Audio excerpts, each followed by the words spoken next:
Hey guys, so today we're going to talk about the measurement tool using in finance field that I just learned recently. But before we get into this video, make sure you subscribe to my channel and hit the bell button. Okay, value at risk is formally defined as a statistical technique used to measure and quantify the level of financial risk within a firm or investment portfolio over a specific time frame. To use the VAR model, certain assumptions need to be made. First, the expected returns follow normal distributions. The data has to be independent from one another. Therefore, it has to follow a stochastic process. The asset cannot have negative value, or the loss cannot be higher than its total value. It also has to be time consistent, meaning that what is true for a single period must be true for multiple periods. Lastly, the specific confidence level need to be set, the most common of which is 95% confidence level. So, here's the example of how the VAR model works. So for these examples, we are given 95% confidence level for a 1 year time horizon. So the middle point of the graph is the expected loss. The VAR, however, is maximum loss of this portfolio given 95% confidence level in 1 year, which is $10 million.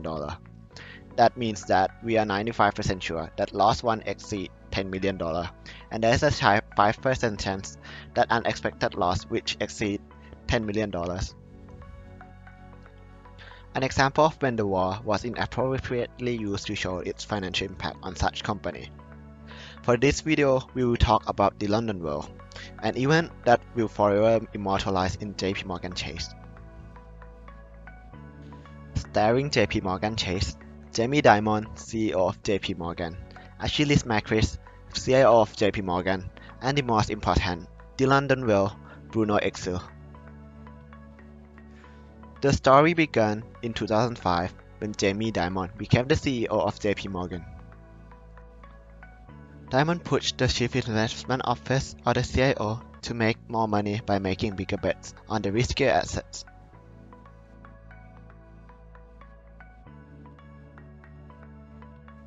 In 2006, Achilles Macris was hired to manage trading within the CIO. Macris led the CIO into riskier investment and remove the risk controls that requires CIO traders to exit a position if losses exceed $20 million. This led to money in JP Morgan CIO to grow nearly 4 times in value by 2011. In the middle of 2011, trader Exel, infamously known as the London Whale, suggested synthetic credit portfolio to buy CDX while funding some of the premiums by selling protection on CDX. Then in December on the same year, JP Morgan CEO instructed CIO to reduce the size of SCP and risk-weighted assets to prepare for new Basel III bank capital regulations. No matter what the CEO thought, the CIO would still want to maintain profitable opportunities from unexpected corporate bankruptcies. As a result, Exel expanded the strategy implemented in 2011 further. Usually the firm used the acceptable accounting standard method to value their derivative at the midpoint between the bid price and the ask price. With this spread, they can find each day's fair value in order to record the gain or loss on a daily basis. However, they were valuing SCP's position using whichever side of the bid-ask spread which is more favorable. Even though SCP fair values were reviewed by CIO's own valuation control group and the JP Morgan controller, neither of them raised any objection.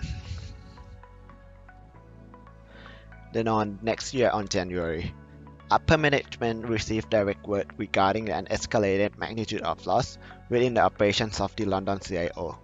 The losses caused a 4-day breach of the key risk metric, the value at risk. Once it was breached, a totally revamped VAR model is rushed through and approved by Dimon, which immediately drops the CIO's VAR by 50%. This rush model had many computational errors. With a new model showing the portfolio, investor push the company to bigger bets, which lead to higher chance of huge losses. Then on February, Boaz Weinstein of Saba Capital Management unveiled a new investment idea. Buying investment-grade Series 9 10-year index CDS, it was comprised of 125 equally weighted credit default swaps on investment-grade entities: consumer, energy, financial, industrial, tech, media, and telecom. Now you may wonder what the credit default swap is. A credit default swap is a particular type of swap designed to transfer the credit exposure of fixed income products between two or more parties. In a credit default swap, the buyer of the swaps makes payment to the swaps seller up until the maturity date of a contract. In return, the seller agrees that in the event that the debt issuer defaults or experiences any credit event, the seller will pay the buyer the security premium as well as all interest payments that would have been paid between that time and the security maturity date. Then on April 2012, the Wall Street Journal, or the WSJ, reported that the trader at JP Morgan, Bruno Exel, known in the market as the London Whale, made large bets on credit derivatives.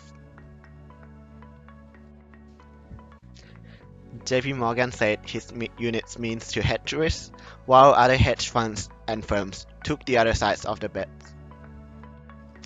On 13th of April, Diamond called London Whale issues a tempest in our teapot. CFO said that the bank was very comfortable with their positions. Hundreds of millions of dollar losses started showing up on the CIO books. The losses was connected to the IG Series 9 CDS that Weinstein had pointed out on February, in which the London Whale Bruno Exel had built up a huge position in. And also in April, JP Morgan delayed the release of its 10Q until he understood why the CIO was taking on so many losses. JP Morgan released its 10Q and announced $2 billion losses. Diamond admitted that the portfolio was poorly monitored, poorly structured, and poorly reviewed. JP Morgan's stock plunged over 10% over the next couple of days. Then on 16 to 18th of May, JP Morgan's losses continued to mount, with reports that it was currently $3 billion and could reach $5 billion. Then on 11th of July, WSJ reported that the models of each CIO officer and others involved were likely to be subject to the clawbacks. Then following on 13 July, JP Morgan announced $5.8 billion loss, revealed that it must restate first quarter's earnings because of it was questioned about its integrity. Thank you for watching the video. If you liked the video, make sure you hit that like button. Don't forget to comment, subscribe, and share. Until next time.